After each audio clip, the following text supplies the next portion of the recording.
Class. अच्छा जी, आज हमने कुछ कुरान की आयत का जिक्र करना है और इंसान की क्रिएशन से मुतालिक बात करनी है, तो ज़रा गौर से सुनिएगा। एक स्टार जो होता है ना, एक स्टार का पता है ना आपको? आसमान में चमकता हुआ सितारा जो होता है, स्टार्स पैदा भी होते हैं, मरते भी हैं, डाई भी होते हैं। जब एक तारा अपनी लाइफ गुजार चुका होता है, बूढ़ा हो जाता है, ओल्ड स्टार हो जाता है, हज़ारों खरबों लाखों सालों के बाद वो जब मरने लगता है, तो बेसिकली क्या हो रहा होता है, जो स्टार होता है एक बर्निंग चीज़ होती है, स्टार जो हमेशा जल रही होती है, आग होती है, और उसकी जो आग होती है उसकी तपिश हर जगह पे फैल रही होती है। समझिए करोड़ों हाइड्रोजन बम्स, एटम बम से भी बढ़कर बात कर रहा हूँ, उसके अंदर पर डे में फट रहे होते हैं, और उसकी जो बॉडी होती है आग ही आग होती है, और टेम्परेचर बहुत ज़्यादा हाई होता है, तो उसकी तपिश बढ़ती रहती है। तो इसे हम एक स्टार बोलते हैं। जो सूरज है ये भी एक स्टार है। सूरज क्या है, हमारा जो सन है वो क्या है, स्टार है। और आपने कभी देखा भी होगा सूरज को, तो वो बिल्कुल ही रेडिश एंड येलो रंग का होता है, पता चलता है आग का गोला है। तो ये याद रखिएगा, जो हमारा जो स्टार है यानी कि हमारा जो सन है, बाकी नज़र आने वाले स्टार्स में से बहुत छोटा है। बाकी जो आसमान पे आपको चमकते हुए तारे नज़र आते हैं उनके मुकाबले में इंतहाई छोटा है। और तारा जब बड़ा होता जाता है तो एक लेवल आता है जब वो मरना शुरू कर देता है, उसे हम कहते हैं डाइंग स्टार। क्या बोलते हैं? Dying star. जो स्टार मर रहा है, ख़त्म हो रहा है, जब वो मरने लगता है तो वो बेसिकली अपनी लेयर्स बनाना शुरू करता है। उसके अंदर फिशन रिएक्शन हो रहा होता है। अब अभी फिजिक्स में पढ़ेंगे, एटॉमिक फिजिक्स के अंदर फिशन रिएक्शंस क्या होते हैं। फिशन रिएक्शंस के अंदर न्यूक्लियाई टूटते हैं और किसी और एलिमेंट में चीज़ कन्वर्ट होना शुरू हो जाती है। एटॉमिक नंबर का पता है ना आपको कि एक एटॉमिक नंबर कम होने से कोई और एलिमेंट बन जाता है। एक इलेक्ट्रॉन की कमी की वजह से उसका एटॉमिक नंबर चेंज होगा। एटॉमिक नंबर चेंज होने की वजह से वो किसी और एलिमेंट में कन्वर्ट हो जाएगा। समझ रहे हैं बात? एक इलेक्ट्रॉन के आ जाने से वो कोई और एलिमेंट बन जाता है, एक के निकल जाने से वो किसी और में शिफ्ट हो जाता है। फिर आहिस्ता आहिस्ता और इलेक्ट्रॉन्स निकलते जाएं तो वो एलिमेंट और एलिमेंट्स में कन्वर्ट होना शुरू हो जाता है। जो डाइंग स्टार होता है वो अपनी लेयर्स यानी परतें बनाना शुरू करता है फिशन रिएक्शन की वजह से। उसकी एक परत बनेगी यहाँ पे, सपोज दैट उसने सिलिकॉन की बना ली, फिर उसने एक और परत बनाई, वो आप समझ लें किसी और एलिमेंट की बना ली, हाइड्रोजन की बना ली, फिर इसी तरह से और परत बनाई, तो मल्टीपल फिशन, सिलिकॉन फिशन हो गया, हाइड्रोजन फिशन हो गया, ऑक्सीजन हो गया, और आखिरकार जब उसके सेंटर वाला पूरा जो हिस्सा है वो बन जाएगा आयरन का। क्या बन जाएगा? आयरन का बन जाएगा। अब स्टार फैलना शुरू हो गया, लेयर्स पे लेयर्स चढ़नी शुरू हो गई हैं, और आखिरकार जो उसके सेंटर वाला हिस्सा है वो अगर बन जाता है आयरन का। आयरन को लगती नहीं आग, आयरन को आग नहीं लगेगी। आयरन को आग लगने की वजह, क्योंकि सबको तो आग लग रही है, ये तो जल रहे हैं, जलने की वजह से इनके लेयर्स पे लेयर्स बन रही हैं, तो जिसकी वजह से स्टार का रुतबा हुजम बढ़ता जा रहा है। जब ये आयरन का बन जाएगा, आयरन का बनने के बाद आग लगनी, इसको उसके कोर को आग लगनी क्या हो जाएगी, बंद, तो फिर ये फटेगा। क्या होगा? ये फटेगा, इट विल ब्लास्ट, फट जाएगा ये। जब ये फटेगा उस कंडीशन को हम कहते हैं सुपरनोवा। क्या बोलते हैं? सुपरनोवा। एक स्टार के फटने का अमल, जब वो फट गया उसके अंदर से ये जो टुकड़े हैं आयरन के, अब बहुत सारे टुकड़ों में कन्वर्ट हो गए, और उन टुकड़ों को वो टुकड़े जो हैं अब आज़ाद खला में तैरना शुरू हो गए। उनसे हज़ारों स्टार्स बनेंगे। उनसे क्या बनेंगे? जब ये ब्लास्ट होगा, ठीक है, जब ये ब्लास्ट होगा तो इसके और पीसेस बिखर जाएंगे बहुत सारे। आगे कहकशां में जाना शुरू कर देंगे और बहुत सारे स्टार्स बन जाएंगे इसके। सुपरनोवा से क्या कह रहे हैं, बहुत सारे स्टार्स को जन्म दे रही है ये सुपरनोवा, बहुत सारे स्टार्स को जन्म दे रही है। और वो जो स्टार्स हैं ये क्योंकि आयरन की हैं, बहुत सारी ग्रेविटीज इसके ऊपर अप्लाई होगी, जिसकी वजह से इसका जो 1 चम्मच के बराबर का जो टुकड़ा है आयरन का, 1 चम्मच के बराबर का जो टुकड़ा है उसका वेट माउंट एवरेस्ट के वेट के बराबर हो जाता है। समझ आ रही है? अब ये स्टार की बात करूँ, स्टार्स की क्योंकि ग्रेविटी का असर होगा उस पर, चारों तरफ से और भी स्टार्स हैं और भी चीज़ें हैं, तो जिसकी वजह से वो उसका एक छोटे से हिस्से का भी टुकड़ा, इतने से हिस्से का भी होगा मैथ जो आपके एक स्पून में आ जाता है, उसका भी एक वेट कितना हो जाएगा, माउंट एवरेस्ट के बराबर हो जाता है। आप समझे पूरी स्टार का वेट कितना ज़्यादा होगा, ठीक है। और जब ये फटता है तो इतनी ज़्यादा तेज़ रोशनी खारिज करता है कि कई लाइट ईयर्स दूरी से भी इसकी रोशनी नज़र आती है कि कुछ हुआ है, ठीक है। ये आम स्टार नहीं, स्टार के फटने से और स्टार्स बन रहे हैं।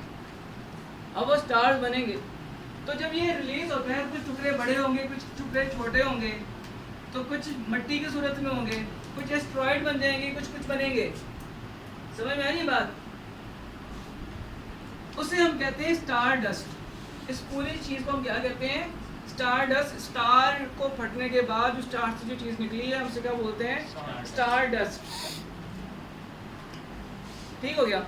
अब स्टार डस्ट जो है, इनके अंदर क्या चीज़ें होती हैं, क्या काम करती हैं, आज की साइंस ये बताती है कि दुनिया जब बनी, दुनिया के अंदर पानी नहीं था, पानी दुनिया का नहीं है, वाटर दुनिया में नहीं था, आयरन नहीं था, गोल्ड निकल नहीं था। ये स्टार्स की डस्ट आती गई, चीज़ें यहाँ पे पहुँचती गई, तो फिर ये दुनिया रहने के काबिल बननी शुरू हुई। बहुत सारे स्टार्स ने बहुत सारी चीज़ें जो दुनिया की गर्दिश शक्ल में आई और आके इसमें चीज़ें ड्रॉप की, ड्रॉप करने के बाद इसमें आई। तो इसी तरह के टुकड़ों के अंदर कॉमेट्स बोलते हैं, पानी भी था, H2O, बहुत सारे पानी वाले कॉमेट्स भी थे जो ज़मीन के ऊपर, जो हमारी अर्थ है, अर्थ पे ये गिरे और इनसे बारिश हुई, जिनसे समंदर बनाए गए। इससे क्या बना, समंदर। जब पानी आया तो लाइफ आई, बाकी जगह पे कहीं पे भी लाइफ नहीं है क्योंकि पानी नहीं है।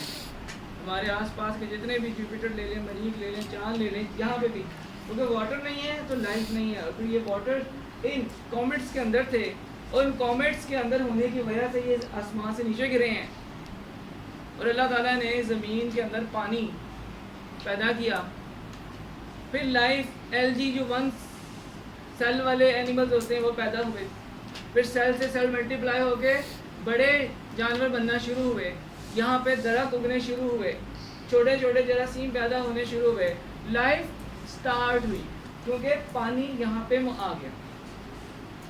ये सारी कहानी आज की दुनिया की है। क्या है? आज के दुनिया की है। इसका मतलब क्या है? इसका मतलब ये है कि इंसान भी पैदा किया गया है स्टार डस्ट से।